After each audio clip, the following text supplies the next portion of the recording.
Have you ever been to Prague? No.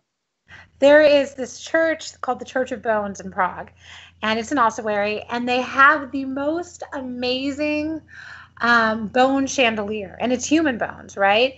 Like the catacombs in France too, which if you've ever been through, are like scary as heck.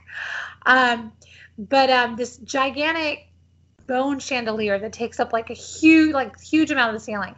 And the first time I saw it, I was like, that has to go in a book someday. It just has to. I don't know what book, and this was many years ago. I don't know what book it's going to go in, but it's got to go in a book. And 65 books later, I found the book that it needed to go in. You find yourself knowing that you've got this incredible amount of output in you. So I assume I'm talking to you about when we're through maybe the first fifth. So we can look forward to quite a few more books yet to come. Hopefully you can look forward to more books, yes. Are you kind of just forever taking snapshots of life around you, just like tuck that away? I'm going to use that in a book someday. I think I am, and I think I always have. I have one of my funniest stories is actually about the day I met one of my best friend's fathers, and we were in college. She was my college roommate.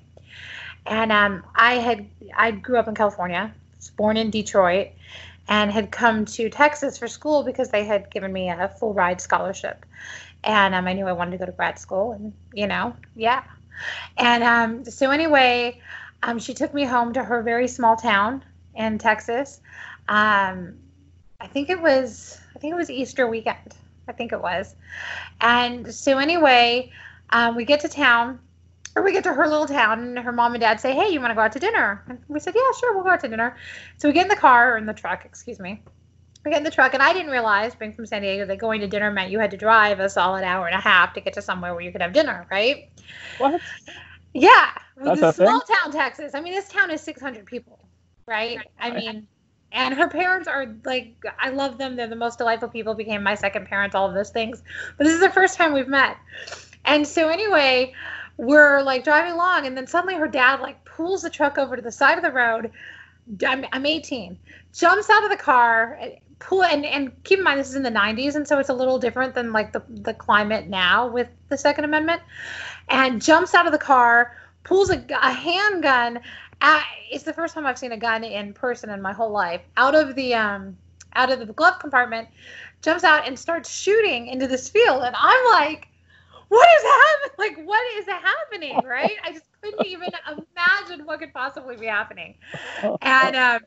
And he gets back in the car, and he says, well, there were a couple coyotes over there, and I just didn't want them to think I hadn't seen them. And I was like, looking at my best friend, like, what is happening? And she was just like, she's a country girl. She's like, yeah, that's totally reasonable. And I'm like, okay. Well, the funniest... Were the coyotes potentially going to offend something on their land, or was this someone? I don't know. Again, remember, we're going back 20 years, and sure. Things were different. Just protecting all of Texas, I guess. Yeah, exactly. and so anyway, I told her, I'm like, one day that's going to be in a book. It has not yet made it into a book, but one day it is.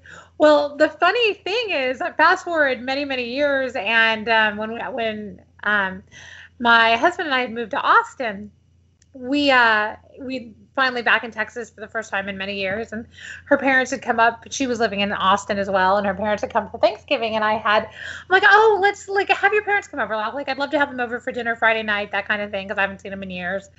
And they come over, and this is the first time they had met my husband or my children. And her dad starts to tell the same story, because he said he got back in the car and he looked in the rearview mirror and he says, all I saw were these eyes like this big peering back at me. So the irony is, it had the same impact on him that it had had on me, but for very different reasons. Yeah. So anyway, one day that's going to be in a book, because he's the sweetest, most delightful man. And yeah, but that was total culture shock. So yes, I do. I collect. Now you better put it in Crush, because now that you've said it on a podcast, somebody's put it in a book. Somebody's put it in a book, right? Story. So yeah, I do. I collect moments, and all of my friends know that at any time something they say might very well show up in a book someday. It's just like hazard of the profession. If you're friends with a writer, you got to know this is where it's going to end up someday. If it's really clever, I'm probably going to steal it. And then thank you in the acknowledgments. And of course, friends are pretty good. Usually I find about always assuming that the villains are them or the heroes are them, depending on how they feel about themselves. Oh my gosh, yes. They were like, that was me, right? Like, yeah, sure, of course it was. I mean, I described them as incredibly beautiful, so obviously. So obviously that was you. Obviously, no doubt at all.